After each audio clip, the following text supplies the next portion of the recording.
আসসালামু আলাইকুম ওয়া রাহমাতুল্লাহ। সম্মানিত দিনী ভাই ও বোনেরা, কাফেরেরা ঠাট্টা ও পরিহাসের ছলে মুসলিমদেরকে জিজ্ঞাসা করত, তোমরা যে কিয়ামতের কথা বলো তা কোন সময়, কোন বছর, কোন তারিখে সংঘটিত হবে?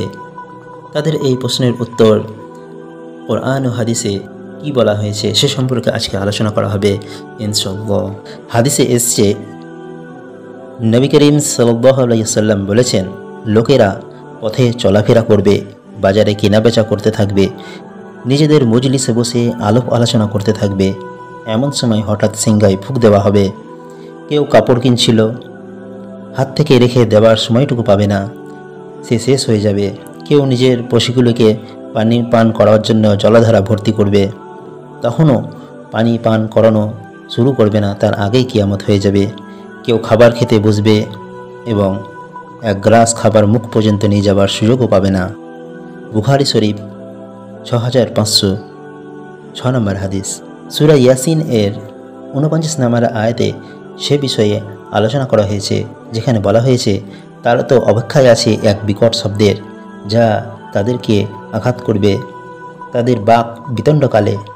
এই আয়াতে তাদের জবাব দেওয়া হয়েছে, তাদের প্রশ্ন বাস্তব বিষয় জানার জন্য নয়, বরং ঠাট্টা ও পরিহাসের ছলে নিছক তর্ক করার জন্য।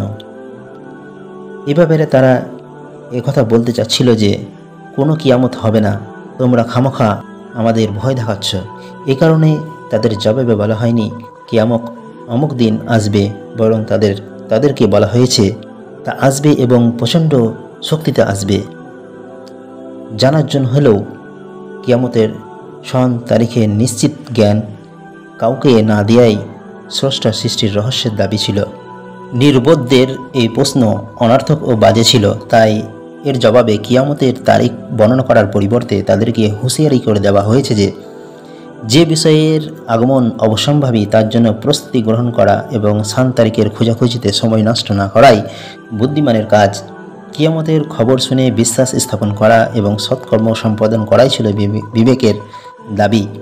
কিন্তু তারা এমনই গাফেল যে কিয়ামতের আগমনের পর তারা যেন চিন্তা করার অপেক্ষায় আছে।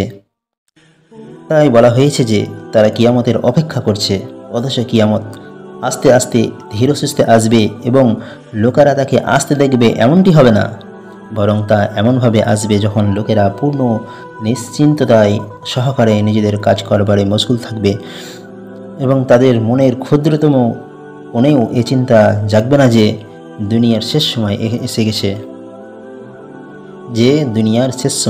এসে গেছে। এই অবস্থায় আকস্মাৎ একটি বিরাট বিস্ফোরণ ঘটবে এবং যে যেখানে থাকবে সেখানেই খতম হয়ে যাবে।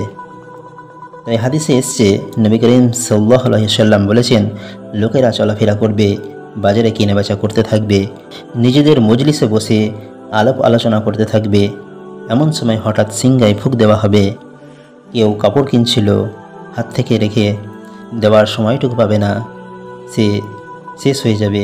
কেউ নিজের পশুগুলিকে পানি পান করাবার জন্য জলাধারা ভর্তি করবে এবং তখনও পানি পান করানো শুরু করবে না, বরং তার আগে কিয়ামত হয়ে যাবে। কেউ খাবার খেতে বসবে এবং এক গ্লাস খাবার মুখ পর্যন্ত নিয়ে যাওয়ার সুযোগও পাবে না। বুখারী শরীফ 6506 নম্বর হাদিস। আজকের মতো এতটুকুই। ইনশাআল্লাহ পরবর্তী ভিডিওতে অন্য একটি বিষয় নিয়ে আলোচনা করা হবে। আসসালামু আলাইকুম ওয়া রাহমাতুল্লাহি ওয়া বারাকাতুহু।